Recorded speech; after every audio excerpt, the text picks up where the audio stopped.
see in the gym, working out, kind of classic Arnold stuff. What would you, for people that see the film and they see you doing those exercises and they want to have a go at that kind of workout themselves, I think it's the lat pull down behind your head, one arm dumbbell row, the dumbbell pullover. I was hoping, could you recommend a couple of extra exercises people could do with those moves to make a workout out of it? And any tips you might have for doing that kind of training? Well, if you do pull downs, it's a latissimus exercise. If you do rowing, it's a latissimus back exercise. Then what else? What other exercises do you do? Pullover and one arm. Exactly, pullover, which is a chest exercise. So the ideal thing is that you train your total body. So, but this was not a documentary about my workout, right? So they left out the squat, they left out the calf raises, the abdominal work, the sit-ups and the leg raises, and the shoulder exercises, the bicep exercises, the tricep exercises. You left all of this out because if you really want to train, you should do the total body.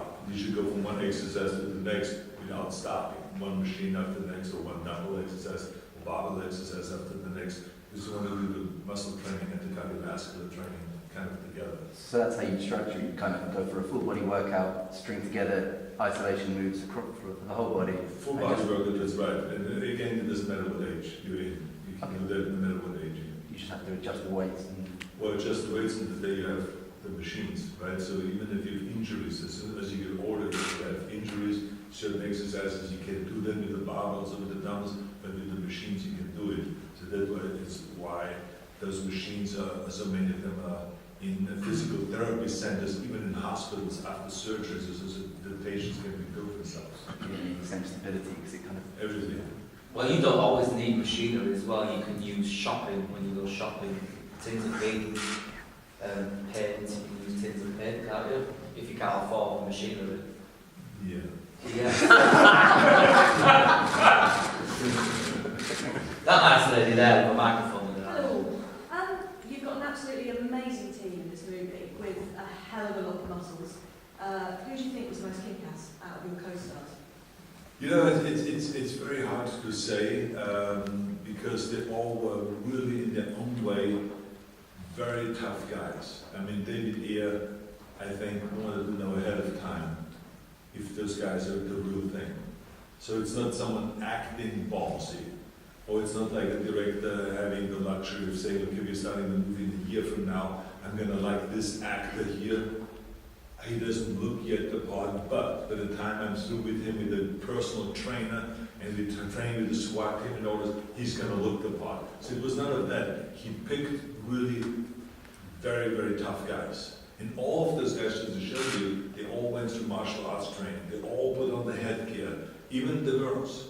Put on the headgear, they were pounded away on and kicked and everything like that, because he wanted everyone to come to the set and not baby themselves, but really go all out and just really be thrown around and do all of the different stunts as much as it's possible. And then whatever is then dangerous, where you maybe can get injuries, so then stunt guys will take over. That's usually the rule in a movie. And even if someone says that they do all the stunts, it's all nonsense, because the fact of the matter is, no production will want an actor to do some high jumps so where you can twist an ankle or something like that. Nothing major, but it will take you out of the movie and you will shut down the movie. So they don't like you to get injured. I get injured in every movie, but they're usually smaller things like, you know, banging my head into a camera or something like that. You have stitches then and you get stitched up quickly in an emergency room, then you come right back and you continue shooting.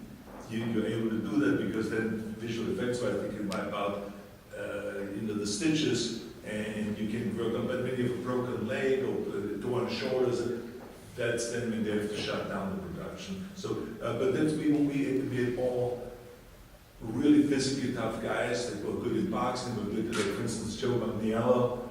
He's a football player. He has been working out. He's doing cross martial arts. He's doing cross training and all of those things. So he's the real deal. He's fantastic. He lifts a lot of heavy weights. And he could see him fight. I mean, he can take a lot of punishment and he can give a lot of punishment. So all of them. Sam Worthington trained like a madman for this. You know how he gets into the character. He's that kind of a guy. So he was terrific. How intense he was and how much he was willing to put the hours in the gym, the hours in the martial arts thing, in the weapons training and all that. I had a great time working with those guys. I felt like I was thrown back to the Predator days when I was with this ensemble cast and surrounded by different, you like the predators. My uncle's got one about the...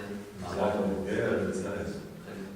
I have the original model in my office. Yes, my office is kind of like a museum. You have the Terminator, different Terminator characters that have played the Predator and the alligator from the Eraser and the plane, the jet from True Lies and all this. I do a show called Through the Keyhole, where I go around celebrities' house, famous people's houses. Maybe I could come to your house. No, it's not the office. It's all about on the office. Could I come? Absolutely. Yeah. Oh, Yeah. Mark it down, guys. Not joking. Don't laugh. Just mark it down. How long get the coffee first? How long do you train before a film like this? Well, in this case, we did 3 months. 3 months of training before shooting. Working with the SWAT team and working with martial arts and the training and all those things. But for instance, with Conan, I started a year before with the sword training and with the horseback riding training. A whole year before you started shooting? Yeah, but it's one of those things. I think that if you do something casually every day, when the day comes around and the film, it becomes so second nature that you don't get any more the sore wrists from the sword or the joints being sore, because the swords are heavy, the fight scenes are relentless, and of course when you shoot with someone like John Milius who directed the film, he believes that you should do all the sword fights and the tricks and all this stuff. And so I felt like the more I prepare myself for that, because I've never did any sword work before, so to me it was kind of a new thing, so I wanted to make that also second nature. So I think the more, I'm coming from the bodybuilding background, reps, it's all about reps. And so to me, I think the same is with acting. The more often you do a scene, the more you rehearse, the more you practice with the weapons, or whatever you need to do, the better you're going to be on the screen. Is that in your contract? Or you No. You just do that to prepare? Contracts is all bogus anyway. I mean, it's like who pays attention to the contract. If an actor is a contract to do 40 days of work, and then he walks off the set for 3 days, what are you going to do? All you can do is cry. You can't go and say, I'm going to punish you, and then he's going to perform the next 3 days. He's going to be sick, right? Emotionally sick. So then the shrink comes to the set. And so contracts is only that you have the lawyers have a good time and make their money, but it's really all about how do you really feel. Like I don't have any contract that I have to go down to New Orleans next week to practice, to rehearse, to do camera tests for the wardrobe. You need to test it on the screen. There's nothing in my contract for that, but of course I want to go.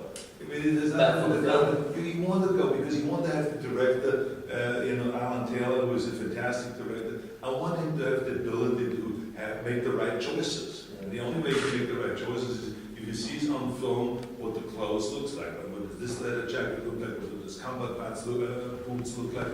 What does his shirt look like? How does he look with his t-shirt? How does he look with his haircut? All of this. You got to give him the chance to do that. And so this is why I go down for 3-4 days, hang out with the director, do all the tests, work with the stunt coordinators. It's not in the contract, but you do it because common sense tells you that this is the right thing to do to make the movie successful. Correct. He's got time for one more question. Can we go to the man with the microphone? Where is he? Here he is. Right over here. You with the microphone? Yeah. Arnold, there's a space like that in your teeth that usually means that you're successful. It's an interesting theory, I appreciate that. But Arnold, I actually did an interview with Liam Neeson quite recently, and he claimed that you are fiercely jealous of his reigning status as Hollywood's current reigning action star. I'm wondering, is he talking absolute rubbish, or do you agree with him anyway? And also, I'm wondering with triplets. Joseph. Sorry, What's the name? Liam Neeson. Oh, Liam Neeson. Yeah. That I'm jealous of him? Yes. No. I'm not jealous of anybody. I love being me, but I do admire people. And Liam Neeson is one of the people that I admire. As much as I admire St. Worthington and Jermaine Piala, or Jim Cameron, who is directing ability, and all of this. I mean, I admire people, and but I'm not jealous of anybody. Of course. I'm also wondering with triplets, have you done any pre-production or rehearsals, and how is Eddie Murphy fitting in the mix there with yourself and Danny? triplets. Yeah. We have not done any rehearsal, but I've met with him several times, and I admire him as an actor and as a talent. He's very, very funny. He's an extraordinary actor, and he looks great, and he's would be perfect in triplets to play one of our brothers. Yeah, definitely. We're kind of running out of time. Do you want to go into that? Guest host? Well, as the guest host, I'd like to say that we're running out of time. It's been a pleasure for me to sit here with Arnold Schwarzenegger and look at all you guys with dictaphones and microphones and try and understand what this nice Irish lady's saying. I'm joking. Hey, Really? yeah. Fantastic. I really enjoyed it. Yeah, It's artistic expression. yeah. This is